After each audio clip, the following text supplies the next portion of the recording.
Okay.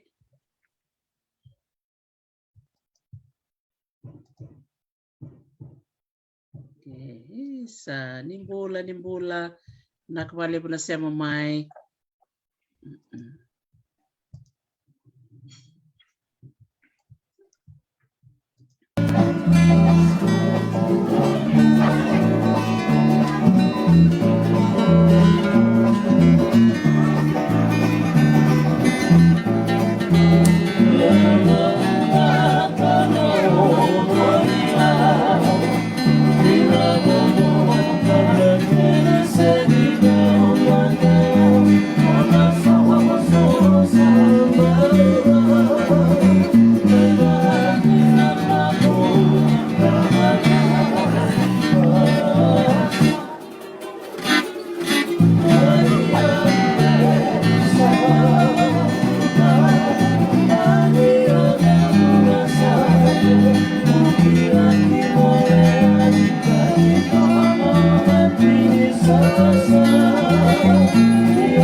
Sa toko makawati na share tara sarapati ko ya na kalau ngata na online lang we toko makawati na kanarong ti ko ya ni na share to tokongo balati ni sinagailis ngamin ko na no matuko da vital no ti ko kina kay ofa una loto ofa ko ki moden dudia and ngande sarti ko kina i mariba and woli ko kay Australia ia enta marotaka en singibina kadikua ni wati ngami Australia enta sangande sarango kina tokalowelom ya uklani buku bikim ni sando wita ronga to chikumina nongu bita la nongu bata onia sa ronga to mai ni sabita nangas ni buli era vingarabi sar chikumina United Emirates to toko baka wati na non ramai bita la no tiku na nongu bata masta aroni kitulele o Master Chone Rabista o katalanga kinong gas ni buli bita ng bola berto kada ng gas ni buli to siya mati may in United Emirates bambula sa chuga ni bikim mundo na tikining onongo maruta kina bulo ta konrobe siya matalanga mikin ando na marami tiko talanga may Abu Dhabi o Arieta ngonele Burakai. Iya ni kuha da maron sarangani tiko talang gawat kikenda endo na turang gas ni buli turangan ni oni lau pasu ni matuku na wako madal tiki kwa tiku weekend na sigu binaka ni kuwa gas ni buli tali chunga mai na toka lau elom dan do rongo tu kana bonongo dan do kilikilatu ni wabu kita tu na be nuku nuku eran do tayam betu endel ni nuku ngo na kameli menang kita rongo dan naturan gas ni buli ngo tiku talam ngana kameli me oni lau iya da siya ni kila ngai wako madal tako kwa weekend na kabinang ni kuwa ni mbula binaka malo pakali usara na vito mani tiku mai ena nunggu bata bo ni buli binaka ngas ni buli ni siama tiku mai viti buli binaka ngas ni buli ngati bilalam balabu buli binaa baka bula tali tiku ngabi na maram ngas ni buli o kali tinaika siama tali tiku mai sabu-sabu bule binaka ngas ni buli kaliti sili na tupuan do bule binaka baka bula tali tiku na bubale na tikiti bule binaka bil tikite binaka baka lebu na siya matiku mai na program monggo sabo ngango ito na singa ni mata kasana may sago tiku kina na vita lalo dia sana baka turang lau iya bikim ni na baka murit ko manay lako-lako mo sangka ito sartu ngango na nonto to ulang ngoli sarmay na yano yao tonto may biti sabo la kan kitonga na yano onay lau da maruta kan tiku ngobat kikenda umasta chone mbali may Hawaii malo ang bula masta.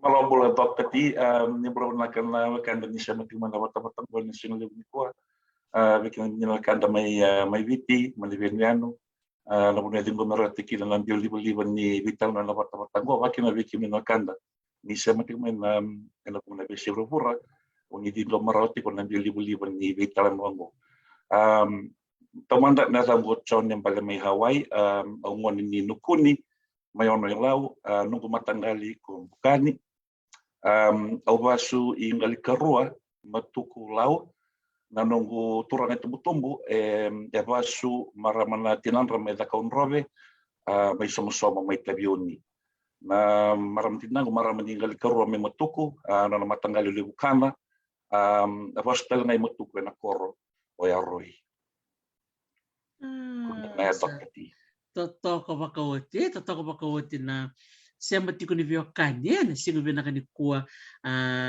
etale ni segeo chikangor vitalo ke una loto mengali karua sangor talkin ko na siya ni viokan ni kingali karua totoko bakawati na siya ni viokan ken no mungole mai ni kuwa Master Chon mabi binak talanga bi Master Chon Ravisa warong tiko bengo na turangan ni the kaun robe turangan ni na sabu binak balib sara turangan ni sabun ron right binak balib basta na vese mati chuku mai be Master Chon bale mai Hawaii me ngole tuma ko me metalo no weekend en ka binaka ni sigin ko bata tuma tan raki me keri en tikin ngono ko Master nanraki ngono ngo sa sibi to ngo na tin karu wala to ngol man tin karu na singa le ni singa ko Hawaii na baka to di sibi to na walu na yawa singa le to ni singa ko Hawaii sa ngono tiku ni samango ia sa na mendo ni tongo na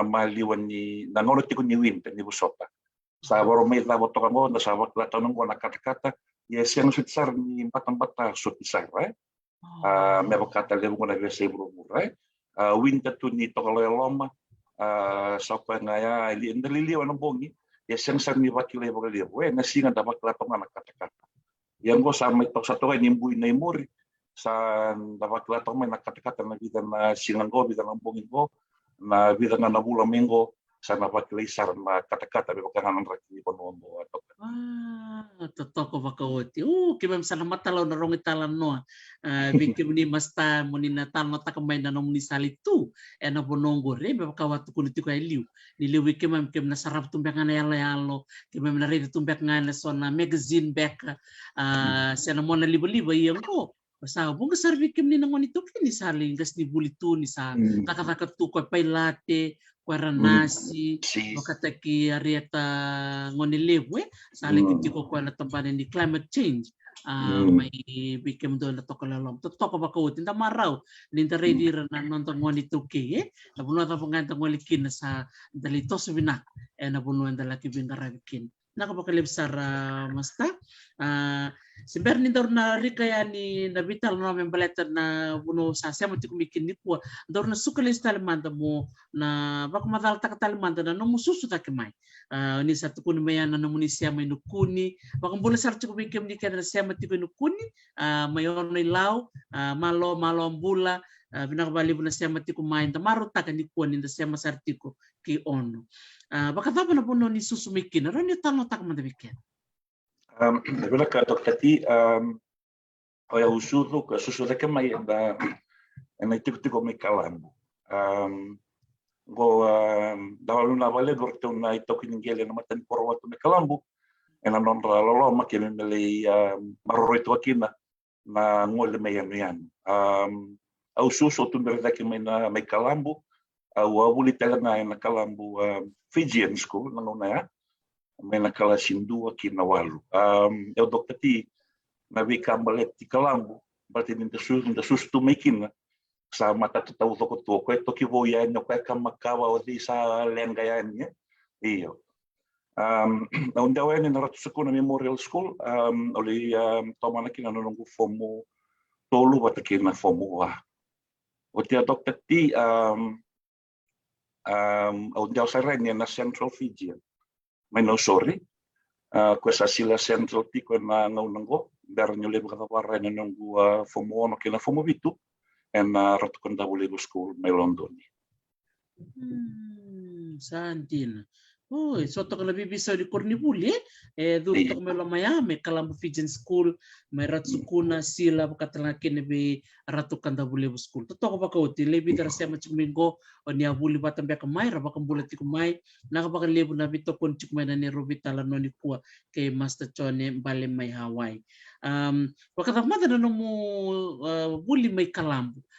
Do bito na kaloko sa bimbi may pale masta mo ngoli Cornibuli. Dokati dan itu vale eta kosongan dongan rekinyuai yang bamba tokai ta kosonga esengan ni 5 menit saya betul ni dokati kala ndo wan nulis na di susu ndo baka sama kali sunna nanda tubula kemai kala ndo na weekend ako sa rumah me bobo na menda kala it's the hard days that what makes you stronger. Iyo ngo sangan pa uniform mo sa kasamta na sulwa tanga na sote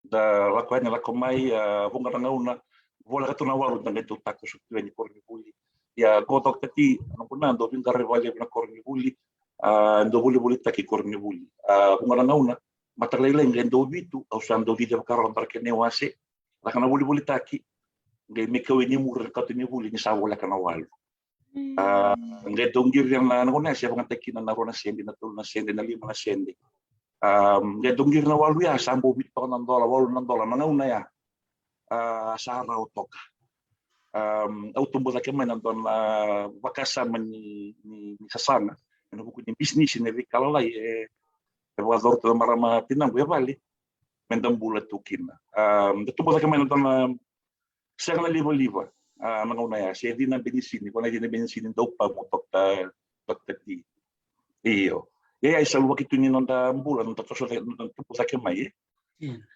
iyo walu nambaki au kalasindu wakina walu ena Kalambo Fijian School sa do libi naman na bitte vini vale Masta. Itu lewe pa rona tangani rona elewa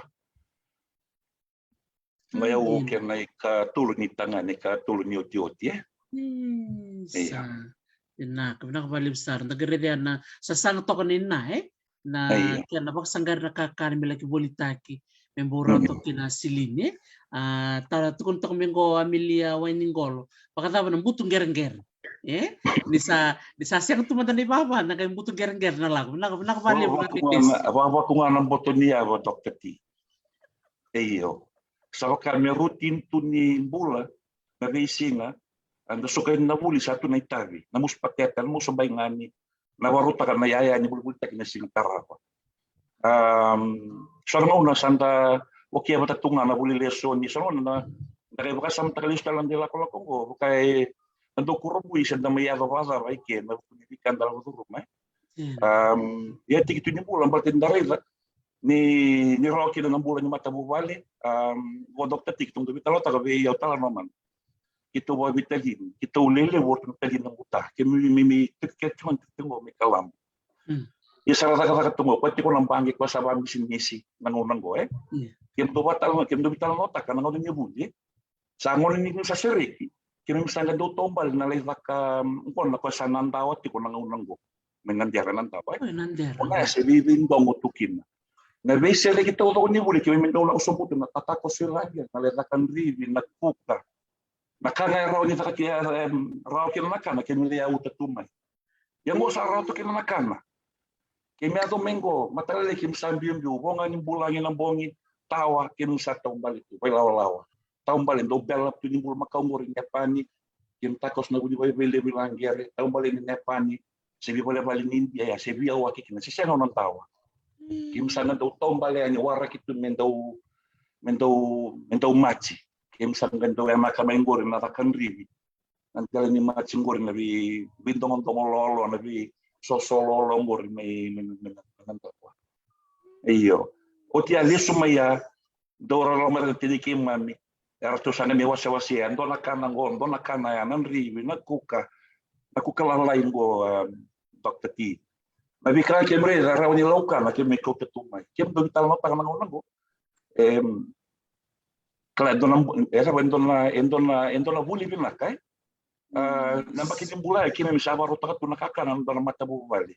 Kelas 5, kelas 5, kelas 6. Ya awal kaya ela satu bikeman ya kim ta kamu ela satu itu ni min bulan bising kim sana nikila dikirim sama kan itu kontona puvali esa muida tal cuma na nonton bulan na bingau na sembar mai ni this no food for the lazy man kila na bimbi ni raka kau Nasaranga. Isa, tagi baka sabta kaya minantawa ya Numutukul tok maya baka si bingkwa watu si bito ngonong ko sabi bale keder buno Sa siya ka bakan doon na buno ya Dr. T. Na buno ya si bintong Tawti tichunga ni sa nebaro tarat sumakin niya na si John Bosco. Ngay siro nga niya sa ambudang-buda tungayan ni bingkwa. Dia sutagan may tau turat tangan rivi. Baka nakambangwa may sangarat sa may bulit na kiwawok. Kaya do vital nota kana kena kami tunga ba vitadino talo binong kutala lai lebih nung kunai kami mitoso wata kuiyo ya katu nila saya sa nanguna akla entabulida na takaba kau enda siang ni warakan mi agam dikan tanaka sa totokan din sa namaro mo ng ortona ibale kertono munali ortono munani na nomni sabi bukito na kalasiba kalasilima kalasiona ya sindoni chuk namba kiwalo diwatin baki walu dia watini kem santo itu sorang ono sandra kira don na udiwa en toka ya mai kalam ko em basi kami na wabu melangir na udiwa ngo na kena na musu na chuma ida ke bekito ni santo en rotau na udara kena bongi matalele kim saya na kilimbara gona skip jack na leisiu em batini udiwa ngo baka tunga na siwa sa kawin na boket kita wala kare mama ali tau tek na basingal dia bukan na rakadi Iyo, waktu waya na bulan na ni sereke, esa nga yung datuwali tu Dr. T. Very resourceful. Iyo, raka na roti, raka na pai, kami buli-buli taki, sa nga yung daw ya butsungur na housing, na kalambo housing, may sayon. Kaya nga itaw ya, buya. Kaya na buno kami daw ya, nikin na buli-buli taki, lesumay, buli taki bololo.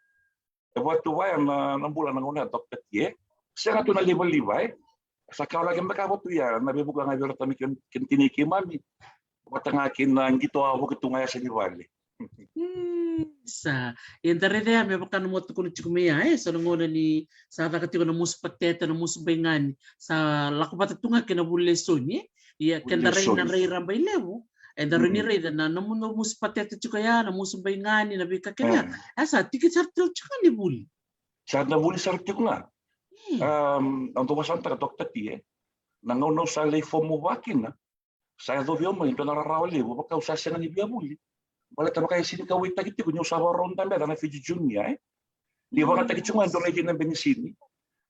Ba nga takit na musu-musu, ito ay sisilyo ti may kapayoy na rumo na din ng benisini, ba nga rin yung sulbi, yung buto-buto tumanda.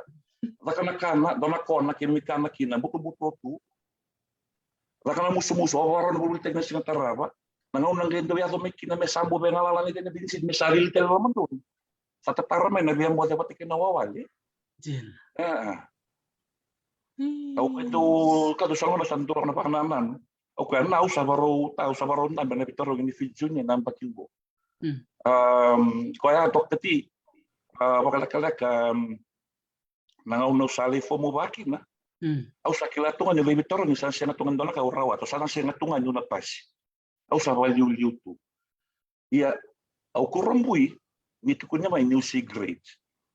Eyo. Ina cigarette dia au sa wandi takabi au sa na rabai kaya na longguhuli. Tingka dia sa ngulkan do tok tati au sa siya nga tunyebuli. Matay ni wasi ni wuli mana January te guna wuli ni karosa nga vulkavani January nyambakia. Sa siya nga tunabuli January, February, March au sa full time wuli takit ti korni wuli. Au sa mbole atu ya. Iyo. January, February, March, April. Nabulo March dok tati ndo na singa. Yang go nga kausamaan duati kan yorna woni wuli tak cara kana marama ke ndo na kon. Oyo ko tanong ko wuli ndo tal na siya ni bonwa usang le dolin dambe to agim. Ya waktu nga man tinanggu na matalay tek nga may nung kato do kaya par katu ni fala do ko chiro nga do dula me tang. La komai. Ndo na singa. O to kay kolo e koruli kalambu sa doromay na lori ni ministry. Doromay lori ni ministry. Ora dasar ni roda turangan India dan turangan Ibit, dora marah manibit ya to bondo bay. Ala kita langsar na marah boleh tek ngombe kay ran dore hu. Ito reto man sa dursa na boleh bola na kalambu Fijian school sa dure lama. O tinga sa tulo sar man na boleh tek. Ora no masare on dia mai laurai. Saya ba ke mi boleh tek. Wano don sar man na marah manibit tingo. Ono sini ulay tabi ko araw mis avika malon. Kaya wano doon sa mo ko ibiyaw, tukuna sarap ko ibiyaw. Gorbo. Iko sa buli-buli ta ito ba mo ibisinga, o wasar mo ya o yosaka. Kaya, oy ko buli. O kaya usaka o buli nambak sawti. O fomu ba, yo pasi. Yosaka o sigrade. Inarabi ko sa may buli-buli ta katuban mo. O sa sinibosa, o sa dubo to nga. Go ni duro ti na na wadang izang. Kakware Deus sermone, to boleh mulai vulitan. Iyo. Ya elutu sarvali elutu biau sar la bosa ta kabio na maramang ko noko ya. Na ado na no tawa tikinaru na yali. Oi ku tangan ya nanto ngo ngaro do mata buwali. Nangonango me takele ni bula na kana vuli, to boleh mulai stali korni vuli. Na secret ngore ko pasitiko. Uteu savari di kwetu o ka yo sakamemo ngai to boleh. Rongwara, lakon la bali ni bola-bola, bambo tan maramang ko tikon tamban ni budin-budin na curriculum development unit sa CDU ng tamban ni buli. Kaya sa ko rin buli oreda, ngayon mo la tele ni biya. Iya na bo saya yang sa tongay kya, iya sa lutum gito ka biya we. Iyo. O dia automata cuma la buli-buli takili ya na bolo pereli. Waka mi sambulo-bulo no buli-buli na bolo pereli doktati. Baleta ni baba rau cuma na coke games quando har diti con la sina borromboka darau cuma nila wala ko lauzala iyo rawa to mo de kaya doktati sadina iselele mo karbayo sista ki Mrs. B Kamalo ni tikumai totoko ba kauten nona bossa lau na nona bossa la maramongo Mrs. B Kamaloni kena nona kawite ki keminito ko may masta na nomuni bulu-bulu tek to kaya dine nyo opasi baka yalo lelai tumbe ka masta nyo le atau bana si grade na tapa baka buna no yalo lelai ayo doktati ya na ko ko sa ndang balet ni ndo rauta kan ndo ngante ona dine medisin desa ni ndo sulibyo na kila ngauna o tia na no nesang kini ta kana homo korni bula ngondo lingongula ke okwita kona rawa ya kala baka siya na chikoni connect chikona kala baka na buli ita tri lagat stule may vale o iko mata ki korni buli nangon rusan kini ni siya moro ya na kamuso na yung tabita iyo gay siya na chuni klaro to may vale na kaya la chiko korni buli Pero kau ndo tudake me tudake kuni ni sinta kau nong homo kau kala kuitu sarmo no toto kita. Era buli que me dá o voto, se não é, Io. Sono non per ricorni buli, sono acaba the frustration, sai do biom mai sala kola ko bang bayo sa ro tali. Yang dai no ngai kai mikin music redo ngai kinda sala tali tu no pas. Sana tapos sarang kami ay usabut sarang abuli. Usabut sarang rinji do dokter. Io. Usama ni wala taka kina buli ta kima sa full time sarang mi le lomba mandasa ba na le rawa. Sekian mana bulu-bulu teki laku tu ya bulu-bulu teki alon dina sartunga ya. Sa bulu-bulu teki alon dina sartunga dokter ti. Sana maro to mananga kona. Ni ko sabu ke. Io non talanga sa do mekil nangono sa te guto mi matekila. Sa serang dongo le corni buli sa ya usar na utiku vika. Io. Sana maro to koko sa to kondo na lingay matawe. Mena bibu ke to kana bulu-bulu teki. O tia sa siriki mathawarua. Nangono sa siriki mathawarua kina. O sa mai to kai vale. Waka ando makato kay kautan nalo no redir na uniform ni sa siro so mo sa o sigon na tengo. No redir na uniform ni rando siro so mo ra manambas na ka. Ento ay ni tama-tama batanga o niya primary school batanga may kala. Au sanga itu au sabang ko yo mo sabi sta libu. Au sanga itu karoni madho ni sereki. Au ngole ko ribuli ratsuku na balteni wa fomo banga making. Au ngole ani tukuna na marama buni bola viau. Me ngole i principal. Ngole ni ka principal. Nangono bala to fa ko atu mai ve. Ngo sabaro te mo la temtu. Oi ko na mai bola lo na buku ni ketchup na mai dakabe kur ni buli. Yana kile karua ngani tundam tambe sa tawa ni tawdo ko sakit to dingo mo yurta na ro mai tawtum. Sang sen warak na me ambakibo. Lista levale. Madakan tu asati ke guna buli sai mate ni mara ni karonyo sa sini buli. Itingka dia dia sama bulkan tu. Le butong ni to esa sara buli mai na Central Fijian. Au tusar au sale vato boli tukin. Au ngole mai matalele usa ngole ni korni buli ngo dokter ti sala ka na buli na Central Fijian. La ko ni saraya assembly tu au buli tu matawana wana dotormen Central Fijian den na dotormen ta maniru ta umbala wa sinirara na ka mai. Au buli tu me u na assembly usa ngai ngole ngai no tor ngai bisa kan na boli bola ni principal ngole ni turang ni benga na turang principal masta setarek ndalama already ko kan usa singi tu ni usa ngede tu ni ka wa be idorbo at kuna sara ko be ya wa o chon tan bisa ko ni be ko ngoni ono yo sin klasu ni turang ni benga adam me bolat o ka sara o ka sara ni ko be buka ki sara to kan ko sangai me be muli tu sara muli ka tu rangon Iki apa kasau baka yusin klau di turang ni benda kami bagi tahu yo ya ni situ ne bagi pula ya. Kau usara rawo kau itu fasya na mekia bagi misia. Sabe posta kitali. Posta kitali. Au sa du motoka tu nope. Nanamu vino ke makali fi junior dona tikini pepa dokter ti so solien ko ngando issue tek mai bona exams. Exams. Au solien ka ko secret ko ya sak. Sombo, reda. Au son solien on no place. Ya senga tukun damdambe senga tukun itondis. Pangaraman ng damdambe ng mundis. Yo sama raw man na dokter. Ni sadur. Au ngole me vale. Kemi na klero to na bobal na tilobo ni tota. Iya kemi na klero to. O no tota ko endo CBC. Sama isi besar do ng mundis do ng damdambe na kabi siya dokter ti. Rosong kalima ng dolar ng des, $5 ng damdambe. Sandela. Sabe kau sar kisila. Sara ngora singa moniti. Tu siti vavara o que lulu. Au sa taxi tu bat kan nong TV le nong bundisi nong katini buli kisila. Au sa ni bikila na manduaran den mai nangona bare dia umai kan nong sa kotre nong bundisi nong dambe. Vanis ta kitu wa maka. Au kan ombite kan ngurung bakasa mau la mi ke mo mai buli. Iyo. Au vai nong ngoli na sila central. Au Formula 5 iyo galeza na prize giving na annual ni disong buluka 1991 au sambuli karu to kan sayang nanti sikit na Kaya dami-dami naman ko Diyos kung yan niya. dami si may take dua. May kya dokter ti baka sanday motivate ta kya we. Kaya can do better. Ay urawa. Where there's a will, there's a way. O bang ay urawata. Iyo. Diyos ang bulka rua nang bakit sa fomono. Toso pinakasara undo tungawir ng niya matay kini kalima. Wakatal na sanday bakay visa umbek na ray may pali na bukunifikasa sa araw.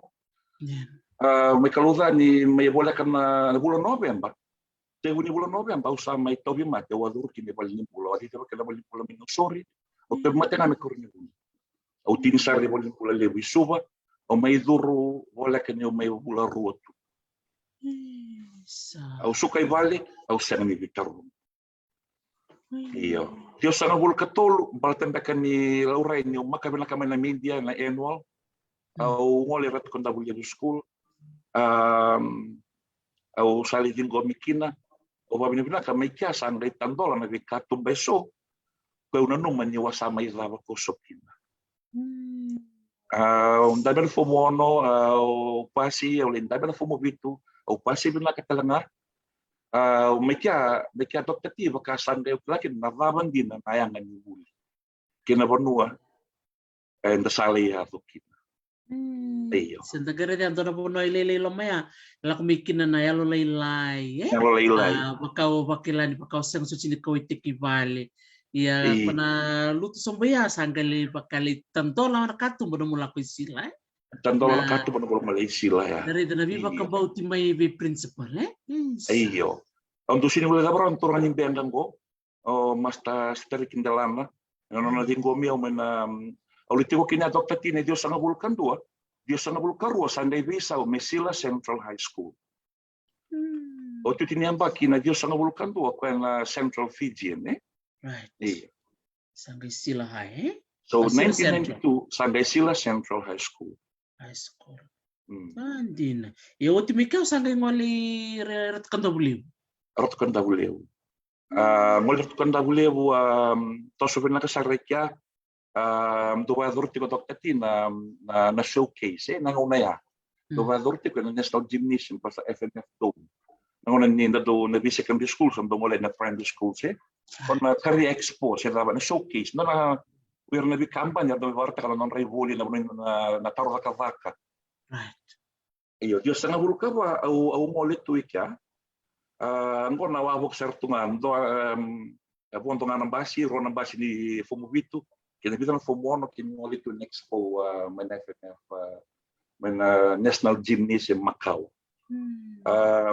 Ngko na do wil sertungan ni the pamphlets nga na brochures na vikal lega kemi tomo tumai so na itu paletan na buli zabongon na buli matay na buli kanili buli wala kawaya. Waro ser na nikim sa mole mai Aurita sa reo na model ni na Wangabuka ito ko na kay Northobuf na Pacific. Tapos sa mga maraming Indian bo, yaw libareteo na model ni Wangabuka kasar pa biyaw. Ni chikutal na iso na takataka. O bang no na science student. Kako no isa na sarni. Kako iko biya preta kami o cabin ko. O masar mo. Uy, ya me rabo ya. Kasarap kami bin karabi nong gabuka ron romo tunga dokter tini ngo rabin nga na marame na laman yung gabuka o singka ni tura na talma ron ni flight attendant tu sorreo sa feel takitu list kali na ka singa magaw kan tu usahan diri taki may mula interview to Andina kasi Pacific kina Pacific iyo karto klase da musun dono kina dokter ti wakasar tu na panani rongobok Nandi. Iyo. O tia sartongir me kornibuli bi principal o mastambuawa fil chimio ni buawa o sakati sermai na office sat kono mastambuawa no mungir ngori sasultal na muli bi monangon. Na interview ko dokter ti sa kana Travelodge. Para holiday inn. Iyo. This the makau kita gua Travelodge.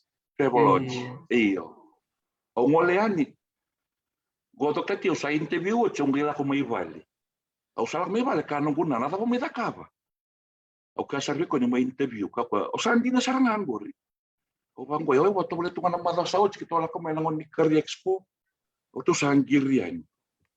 Do sabi talo kina bat kita, o kaya sembe robot to mulia tunga. Yo iko bea na karto ni rata laki ni bukan atanga ni me bat to ni. Ya me ro livingar be nonga bu. Io sa quattro ya dokter ti au salia dosar na le na aptitude test. Ikia au sandai pull out mekina.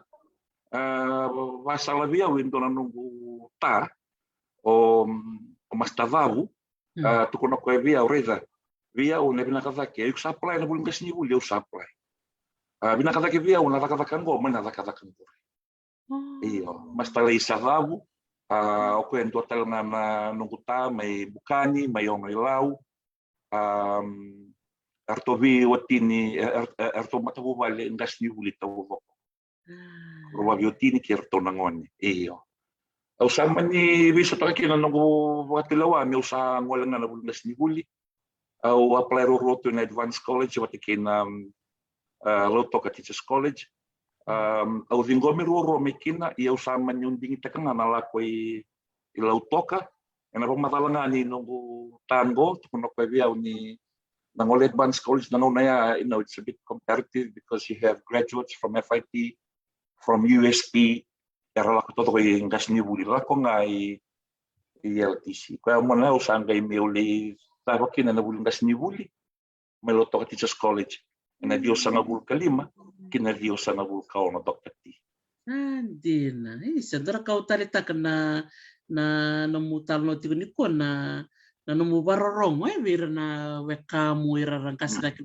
ni dari kini angko dona kami da buli vai ni so era baka salte kenda era baka salte kenda chuko ni rasa di bochi mena der era sa iya sara rede chuko mo ira ko na ka na lia dova sana ke baka tau saranga bika na no dingoman na me baka sale to ko baka uti baka ta bana no musala kitu lo toko talita ka no mo buli me lo toka na lo toka college iyo dokter tio talita ka volevo na tinka diwa tondo batang ngor no toka ni na valevo istes Miriam Mahawea no ni keria o meu mendo talanga na no ni guest dokter ti na vital no ni watawata mas tatsana revista na valevo no ni vitokoni no ni me wakata na rango meu mendo talanga no ngudau ko wambot na yang sarvalevo ver na luvenda weekend na ndambula isena ni raw na vikabina kay tumay liwe en style magana rendre en anda kanda kita ni tostoso and there is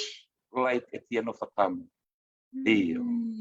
iyo adabo me kia dokter ti kito na ngona kito udaba nga en certificate in primary teaching certificate iya sadotia sangai oni sangai lesi nandora ko ribule munila kibing karabkina au lesi maten lesi na o lesi sara maten lesi dokter ti au no be bola tingoma inukulo maingau nukulo maingau yang ngona tala dokter ti sa maten bimbi tukin la maramat kita iyo sandai kirei no sa tiko bola tiko mantanga o manilisi kina na buah primary school pasan na buah Fijian tiponggo au tiko kina rona baki dia sanga bulka vitu dia sanga bulka walu dia sanga bulka dia wa usango le e virro mai le buka o le ambakin do mai virro sa virro sarana siamo tiko yon na siamo tiko yon no ni rachu mai iyo na mai virro dokter ti o tono kango mai botoa ke na kango mai yon era tiko mai virro iyo tamani korlevu dokter ti tonga bola kanasa mai tailevu QVS ya iyo daquela ngani impresal ndangole ni mo iyo ang kasi buli mai ka iyo la to ni vai toke bale tangan ni roto kortonga wito iyo au lento na mbaki per causa tu dokter ti mai ka na vi causa la turma while nganda te kia that I can do it au tukuna vi au na senga ni rava kia no gubule no tomana ena dio sana bulkadiwa ronondo lo sali stale mai suva rondo kandu au sa te butale na vakan academic counseling USP dokter ti au mani ngole tu mole borongo tu au le borongo au laksara na School of Education Kero vital no kena dona turangan India. Au madal trabi ko na baki ni nung kutaka na balaw ni ang baki nung kutaka ni silite kutaka nga kena nung sana moto sa nung guguli. Varta ka via ni oya unangan rebata ka mataka by son na units. Daraw yung beda ka nung degree pa nung first degree. Iyo. Ya asa nga chumong tanga mata tatok tati mi apa madal tanga ko via ni cross credit ni na units may luto. Kung sa takabot, right. Kung sa takabot. So 2001 no takabot nung diploma in education, evaluation and assessment. May ka no sa certificate nga o diploma. Iyo. So ya ano doon may kung nga ko via o field tanga na form ni cross credit ngo. Meron nyo sa ano doon nga kina first degree. Ya bia o sang inyo ka o hindi niyo so mga nang guguli o meron ta nang diploma ya sa kan kami nga may nabuli doktor ti. O toma na sar na maronon dulu ka rua o sa te ko ka nang first degree. O wala na ronon dulu ka lima. O toma na sar nang postgraduate diploma. O rauti na ronon dulu ka wal ronon dulu ka bitu. O wala nang masters and ronon dulu ka liwa. Autori wala talaki na ronon dulu ka diwa na bulo e perri. Din, dagare dia mena C grade pada nung yalo lele itu ya usali bulu tek tu kalambu Fijian usame rawatan gona nung master sandon din na be talan no be bakal ngangata kindin. Iyo. Sa wala ni ko ya doktor ti nunggu sa ang karabot nung master sa usame takata nga baka tiuta na university ni dia apa. Dari law-law das nibulir na raitun da mayor na sema tendang menambong ni ko o huli di rabalay man university ni dia apa. They were pursuing the Bachelor of Education primary and secondary. Iyo. Anduan Ronan Rao, Donatulnan Rao kita takatiko. Nalaman ito na ang baki. Makatak na assignments, nakaka tutorials ver na may rawa ito pati. Kila ndosan ko na nanontapan na nanua yung duwa mo suka imuri. Din. Iyo. Iyo. Tikin nunggu takabaran nunggu program ni postgraduates. Kabakin yung donalisto ni nakani community education pati. Community education nakani non-formal education ni. Iyo. Enabuko ni nung takabaran na init ya na research lalay operator. Artoa si minister kinibuli o Philip Empole. Awalin do berto na level 5 na committee ni Fiji Commission for UNESCO Fiji. Natulong na ang baki. Iyo. Ang wala pa na kinabuli na bilang matento may Brazil, Argentina, Amerika, Australia, New Zealand, may Germany, may Denmark, wala sa Korea, Thailand, di Malaysia. Ano yung banua takin na boss ni kanya lifelong learning. O matatakin ng banua. Kaya usar na bika au buli sa may kina. Bunga talaga na banua kau tiyaw kina na nungu passion go about non-formal and adult education. Iyo. Au may taka tu au lesu tala kina korni buli. Au buli me kina au le buka ni ngasini buli liu. Merautan ni bulan tul na ba. Santina. Isa, diretto kaya so nakaenda na numay ako nakatupolitiko ya. And alo laylay, iya may nakanrende sa tabaya na din ang benisini may bale. And rende on dos tabaya kaya nabikatum beratatan dolon-dolon may. Sagay pa kata na nung salibing karabiti ko baka buku-buku ni Gasnibul. Dola sa Dr. T, balat dili work ko abog tiwa na sa saya nangulis talay na ronon dulu na Diyos nga wul kalima nung ko may lauto ka awalis talay mula ka wala nung first teaching practice si Kalambu Fijian. Kalambu Fijian. Iyo. Evidar na yung wala singa siwili leto ko nang siwili yu. Sar na wala mga nang katungon yun doa buli tagi tongan dami to kay kan evidar na bagsawot sa ti ko talanggor na laman ni buli kalasiwal. Eda katuba ka ba ya. Sini klanda kawai nunggu missing in action cekoya. Salita sa tsukin. Apa kata la saraya lalong ko missing in action. Saya hindi na sarang na missing in action. Sayang. Kadivyo ang kasihuli mo matatagavyo o pasan mo yo saan nandiyan na nga. Balatan niya wato ke o ora kila na ka uli ta to ke. Balatan ke melang katakan niya ko nang boleh first TP teaching practice. Auli tarat ko na kalasiwan. Ya, ngotot ki sa daliwat tarong birnangon ni vale. O pa babuli to bava, vai set na babuli di. Birnangon met ko na televiyaw. Ya usa na kawita ka matira. Well, they're entitled to their opinion. Yeah, iyo iyo. Pati chunga na wana na no yan, yo buli ta chunga ikya. Di nasaranga nabulita ki. Atap so chuma do bulita ka to, bulita ki pai, babakaw na pai, na samosa, na roti, na tamarini, na bean, na toffee, na chop suey. Sa ko nga yan, nalibon ikaw do auto turo nung utang ni bulita.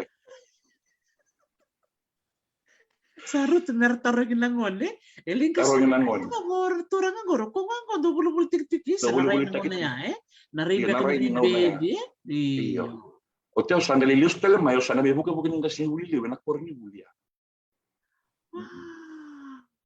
me kaya sangay ba kan dita kan dakini beira au do talon tabi rangon ni mekalam ayo endo awatana nike au ndo kinawalo na korni bulingo iyo. Oke ni satu buta kemengo satu na liba satu na ngoni salabina. Kemani sesenga karena kubu na gereng-gereng seng na liba din bensin. Kan dira todo kembalo rangon ngo sa singdo don michu ne ulum bale. Iyo. Sauti atok tati sampai iyo.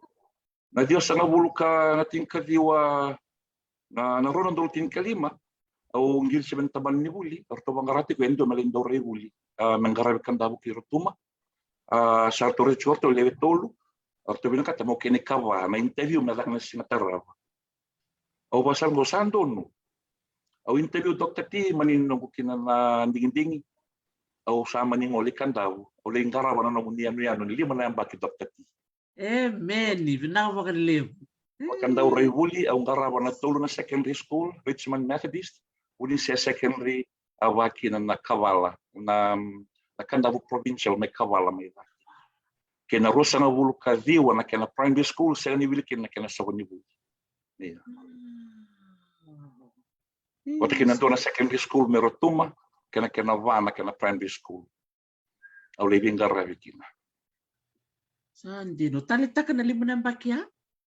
Iyo to pati endon experience binaka au nakangobela kava au watarong na dava nra ada bantu kaya do ritu na practice ta bantu ya kalau kan korni buli ramelori nang kasni buli nang ni buli au sanda ka bantu kan taon ta me bisa upa lai anong pokara nang dola ka madawa rotu madawa nang to wirwa boki era buli todo nang kasni buli era oir nang na varom biu bitu kana walu donong ko sini ban rever na buku ultrodake na kana bongi usanga dueni gista kir na tubutumbu na buku ni parental engagement.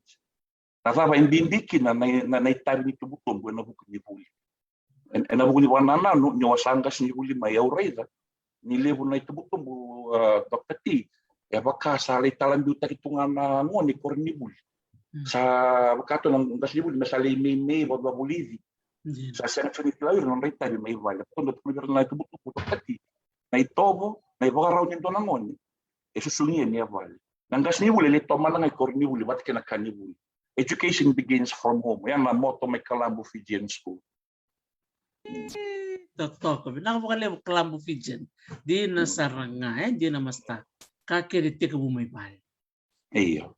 So lima na ba kaya nung pingkarabi to may kandabu. Siya nga wili kita kandabu. Do sarang una kita do visualita ka orang do rebuli may viti do rebuli may law.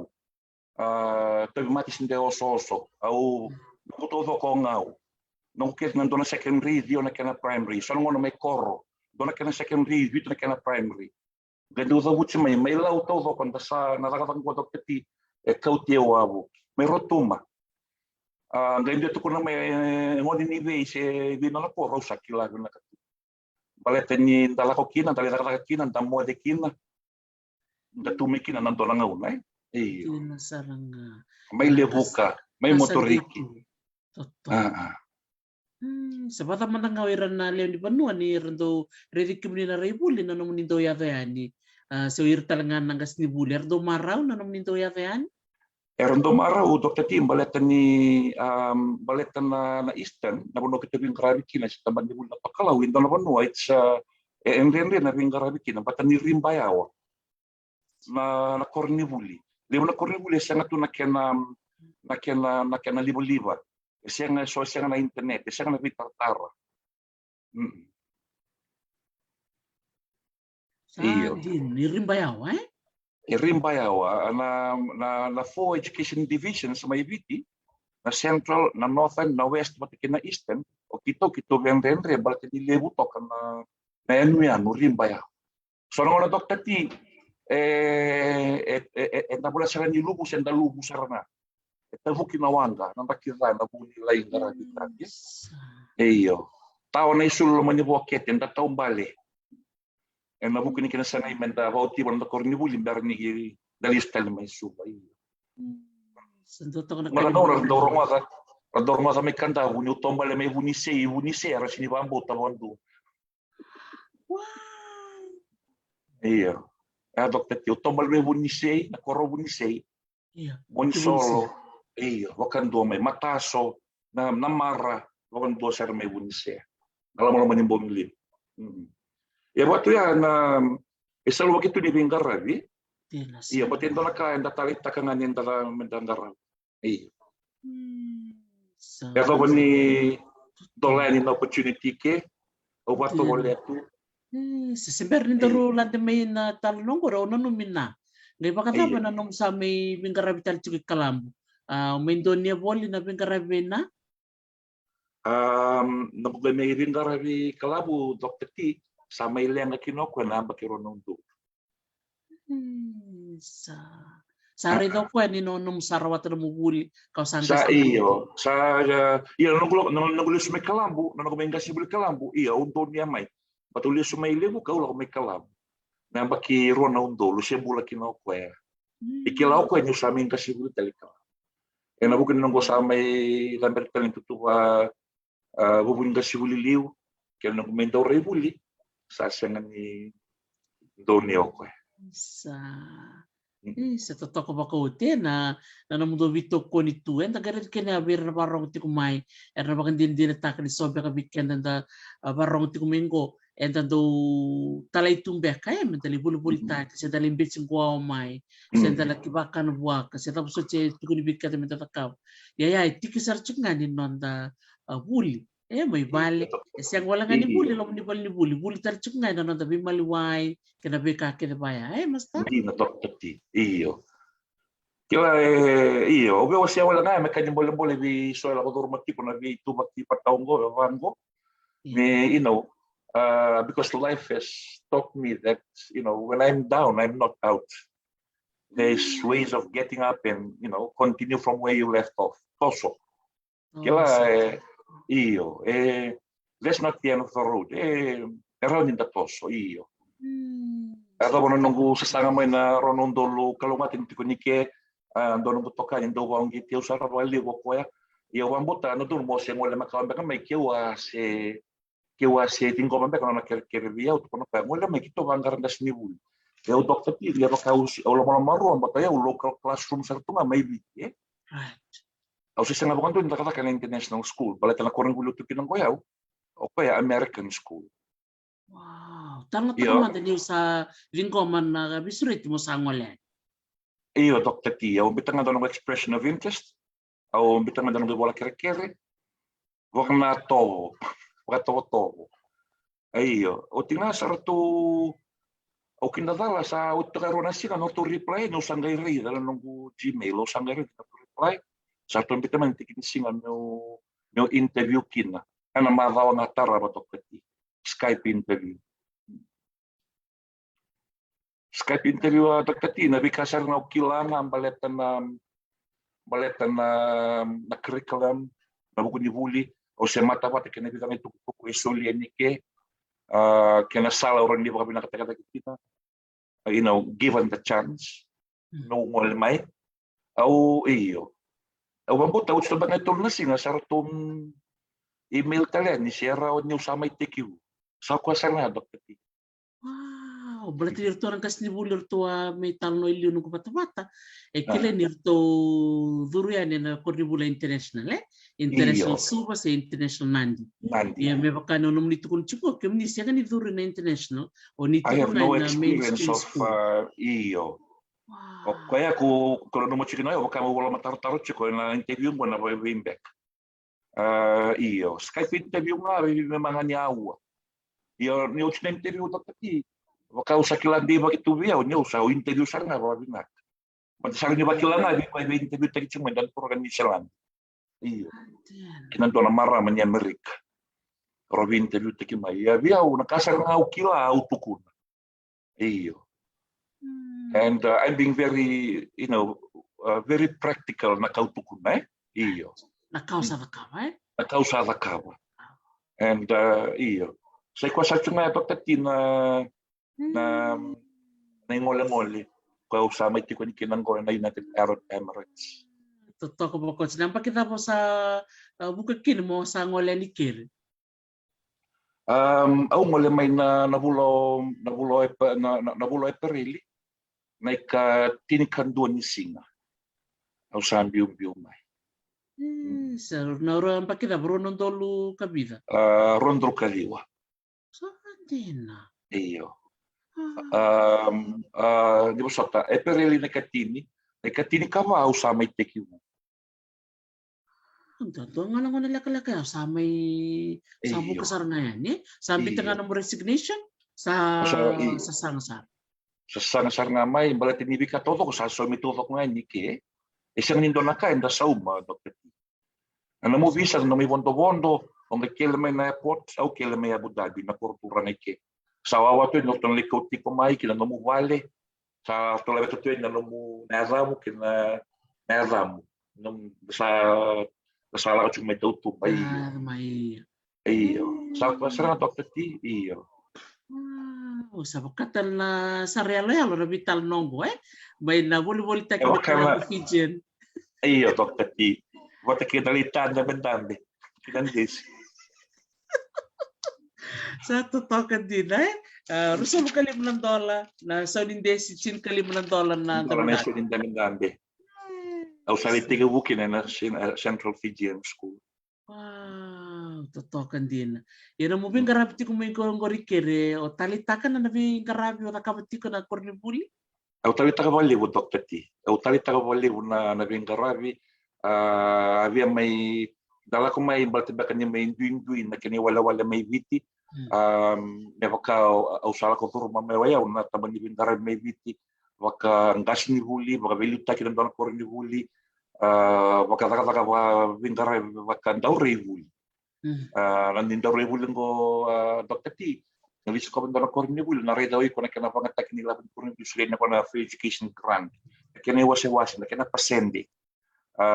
Me bata chiko kan do. Sada chiko sa professional development sessions. Wakirto nang gas ni huli.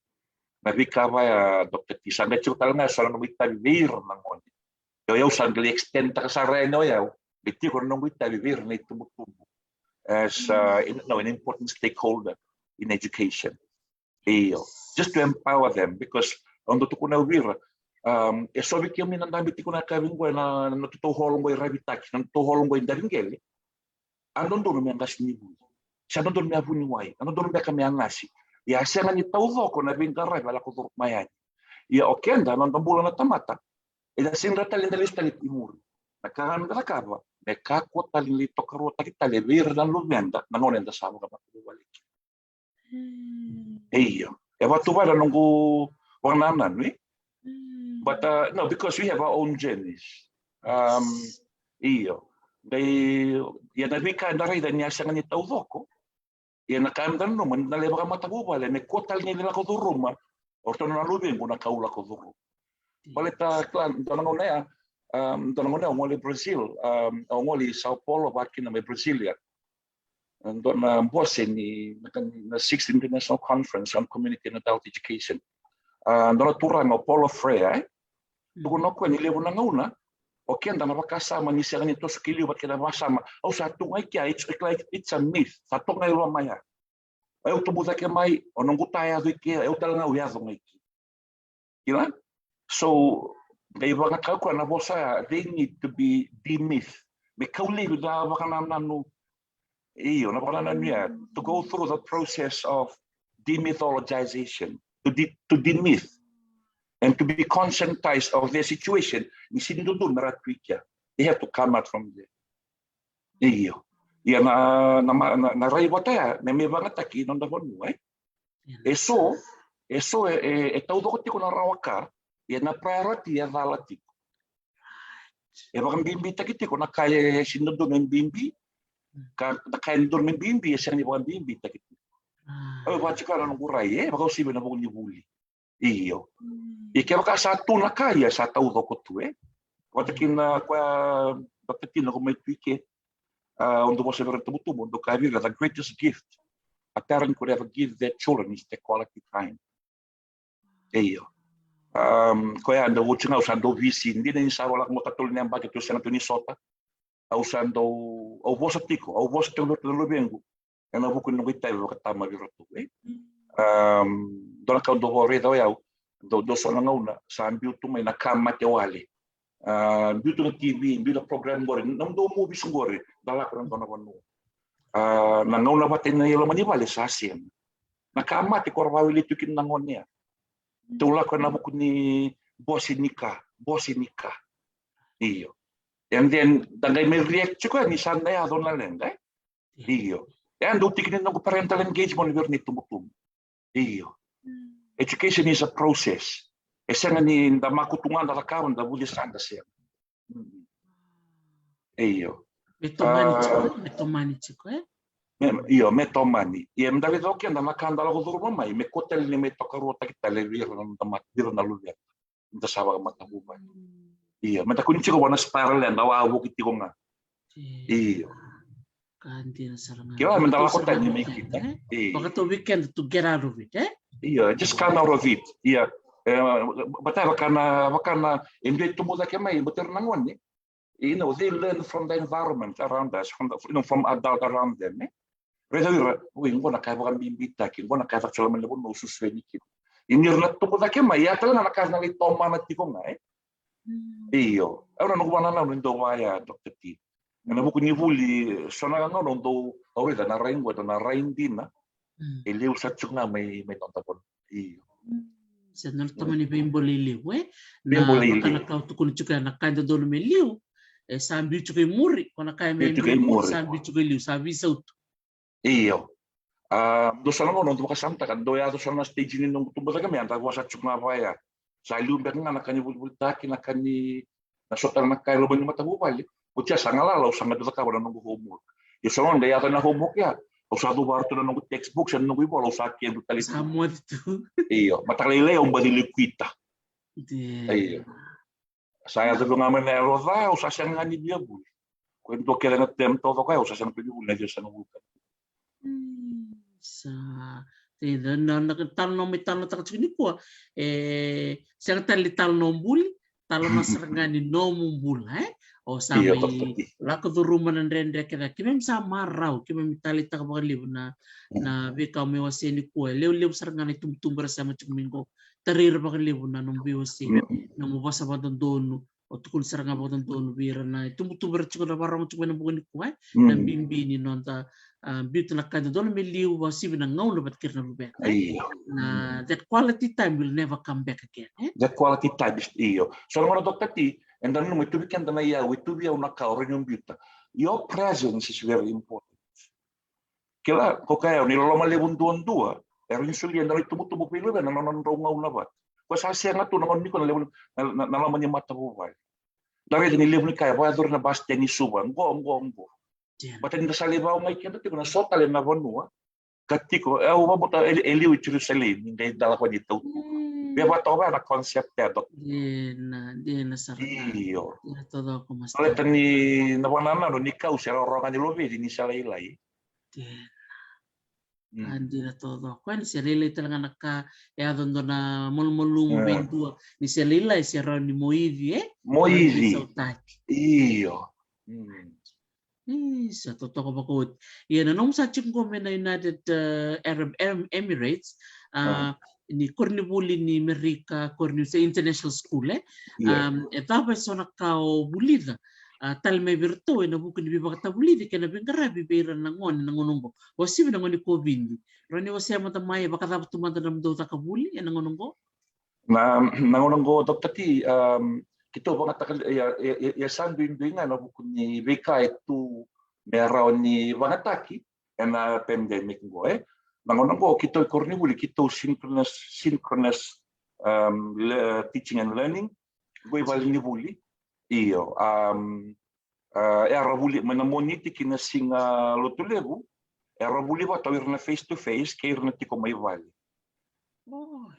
iyo on nga nanggu laptop wakata kina Teams au fruta ka nanggu smart boards reto mo na tiko Cornibuli reto mo na tiko may bali iyo au dorengan into sini ba uniform la ko le ba uniform la ko le sisi la man gamin dambik ya vejo uniform iyo vaya raka na buli na barombuka era DL tau doko meaning distance learning Monday to Thursday synchronous baka masat semua na orto na face to face ke orto na tiko may val na tabra ke orto bindu orto na tiko may val orto na tiko may val orto contact beka orto contact na COVID so they are isolated for 2 weeks or so nang na bisa nga out mo kaya na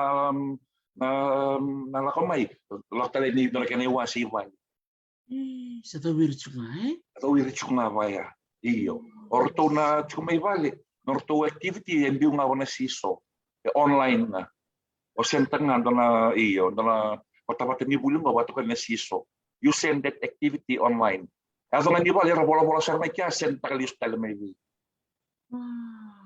orto nga chika Cornibuli solisara na pepa virtu so the same activity o assign ta kaburtun chiko may vale online. Orto ka nga online, they just use the tools on CISO and they write their responses. They send it back. Yeah. O bantak to kaya na smart board. Baka dapat tuman na re-re ni smart board. Baka dapat to na kaya na baka ngatay. Na smart board ito taman ni nga ito taman ni screen level ni saralel, taman ni kalium. Kan bitulang. Ona tambarangan na mo laptop sa through taxer nga ikyan katodok mereda mo yun chiko may yun tambe chiko laman ni buli kayo na chiko may pa o may biba buli di sa chunga ikyan na sangati ko na si so tools kaya ka pamatal takana mataw mo kito pamatal na equivalent fractions sa chusa na tools na pedi mo bola kina o baka tanga na pedi o bola chiko reda mo to na chiko may vale reda to chiko bali yun do kasi situ nga Dr. T nangaw na kabambeka nang gairawa may nondaban mo na matanggal libuli pa ya mereka ko ni not to lose out totally during this pandemic during this pandemic patanangon ko sa nangan rib may bisaw na walwale libi baka tabulidi o talaga nagas ni buli mera bisaw tak talaga na non rai sa nangon sa latapa mera baka dorkin na non ribi baka tabulidi totoo kasaranga. Wow. Pagkatapos na naman ni daw buli na angkas ni buli na professional development. Erto bakarota na kurni buli bikim do? Na PDK Dr. Teach ongoing Mapaka may biti na curriculum sa turo to ngakim di ba buli tanga kim langkas ni buli nandato curriculum may biti baka water down it's top down sa chukuma na curriculum development unit baru utama may nakane ba buli sanga imbuto sa bumay laman ni buli but the teachers are the implementers so the most important people the implementers ng ni buli that will make that package work ike kiman ni zakawasara na activity the teachers so lang na topic ni bikotes kim sanga binda kaya science, kaya math, kaya English. So we take ownership of what we teach. Sa totoo kasarga. On ditimbal bale na yung ganong minibitay ko kasarto nga ya. Sabada pa masta. Doon ka lang tanong ko to kanya. Ngolong at pisarami turak.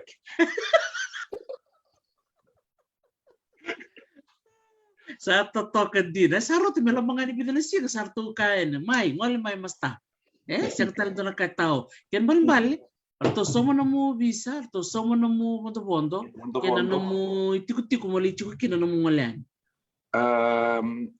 Semina nomu tiko nomu apartment. Semina nomu bili dokter. A transport ya barota.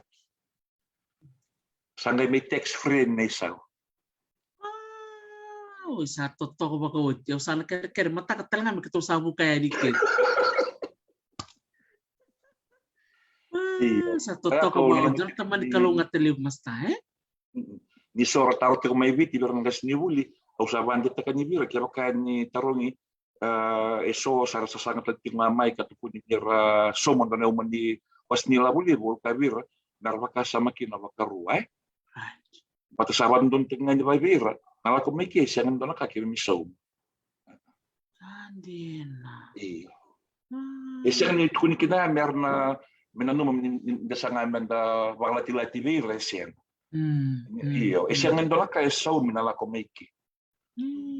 Sanduan dia teman kalau nggak tahu kamera, kembali balik na vacancies ni gas ni buli dawir tu ngabi kemendo mikir. Bala tikia da tati na korin wuli lewe, e baka taki na American British curriculum, na American curriculum, iki ndola ka na bini private schools, Iyo. Iyo, ngai ba tau nga nang ner do reda kina ni visa vacancy. E siang ni lakwa ke tu ngandang nang na bagi baka may viti. O tiang ngai tabawan duto na tepa. Iyo. Tabakan taban ni wuli. Iyo. Iki awi randi ta kabang ngaya. This is all private schools, Iyo, mostly private. Cuma problema tentu, ya iki en bisa kabang na vacancy. Satu toko bakawat.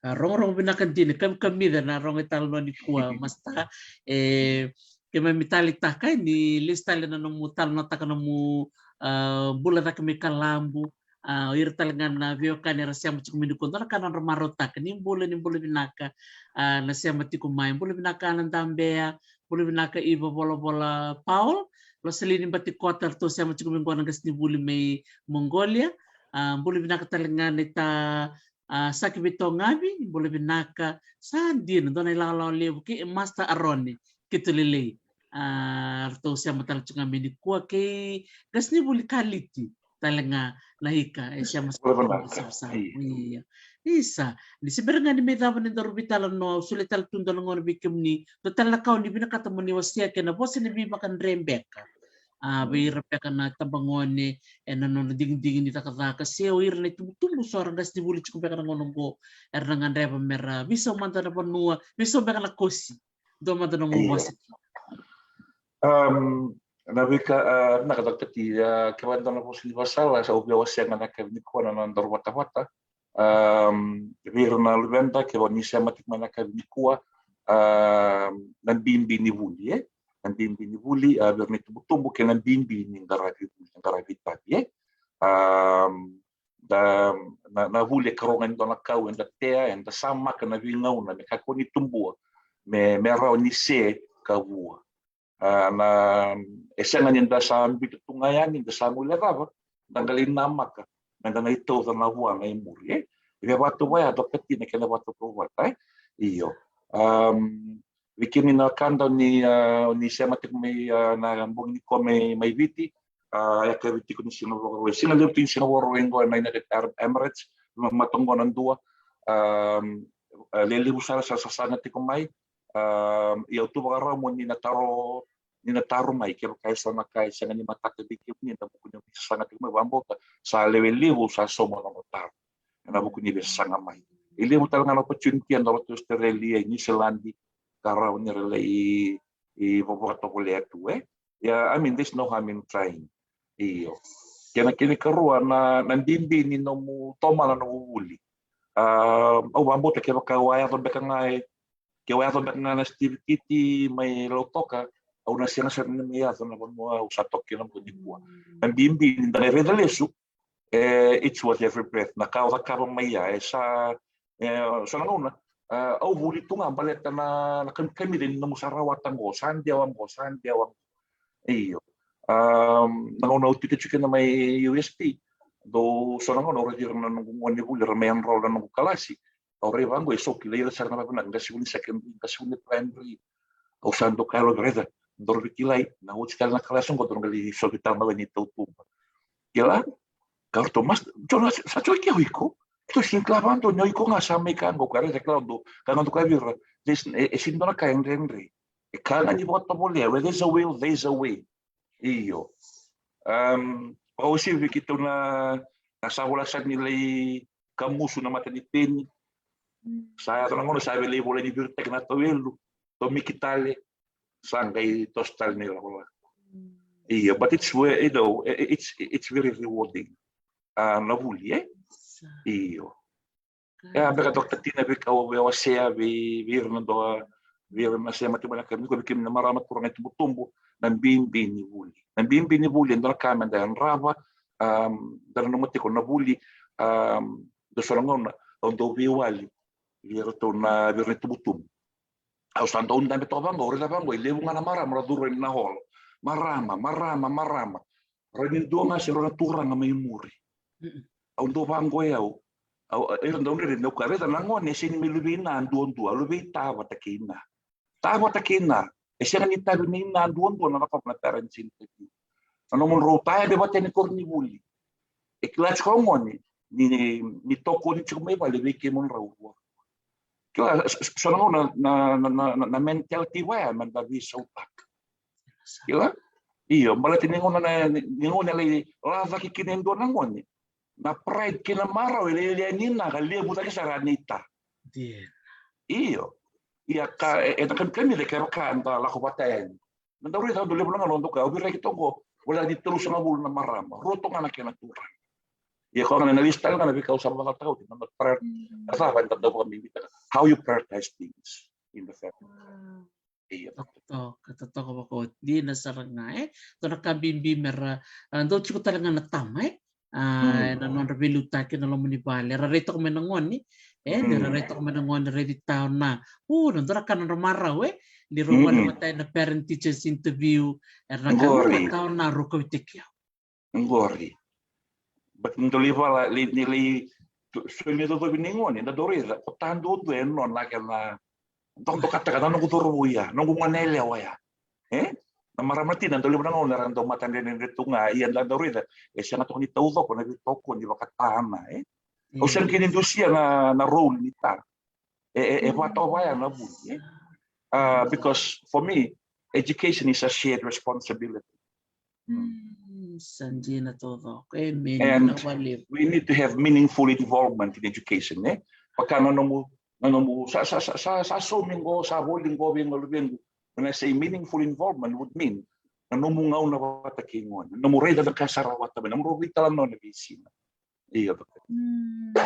Sabi na sarangay hindi okay da keda na ngoni si uira na ngoni rabarong tikumay noritumtumtu na non tatandra kedi tipo tao namin kay turo to na lingan ra mereka lubengo na raw na tabo na sala wa tabo na non maraw na ngoni ninakilati ko ngo na bitopun laksar juga may bale we tapat kina totoo ko woche bikim ni nabarong ti kumay na bibakal gata kini Master Chone bale may Hawaii na sigo binakadikuan na may bibakong gitu weekend totoo ba ko sa solo mo na kaya ngono kaya bakati kung baka so be babi ni binakakina peira na lingan ni susu au di ba may simbolo na nomro doli buli take batatu ya tale ni levo na ka ni business ni buli take saba wasi ako bikim do na bitadini na bimbi ni nomdo sa sangate mundo bikim ni na sema ti may kalambu kailangere tomata sa wal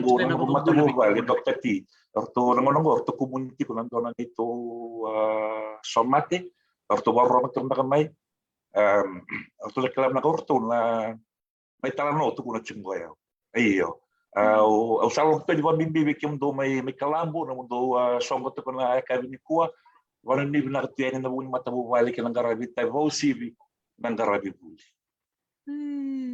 sabi na kami nakabali besar bos juga ni kono kundo keda na warong ti ko yaningo irtalangar ng gay siya may muri Master Chone na ni mamitalitak na bulong-bulong ni numubiwa sa ini kuwa o clave sombe ka virongo rabia mo tu o tiba ka do buka na mo e na no muitala no na ka kanga ke me sari alo tiko e na no mo se mo na rende o sa tava e na no mutumbu ke mai na tombale ngere na no munindo ngala na limbitsi gua wana bibu ke virona ta sa totokan din na bulan rende sta mia rede na bulo sa tukina na ngonongo ia sa ngol tercungan no mu biba kungiti e na non ra vito ko ni mani tumbu beira na ngone e na ngone bina kan ko na ka bakal usar masta kitab savanu ni parten bikim ni na viva ka tabulidi e na lom ni ambaki ngo au kila ni sana bolak talmi ngona sama sama terme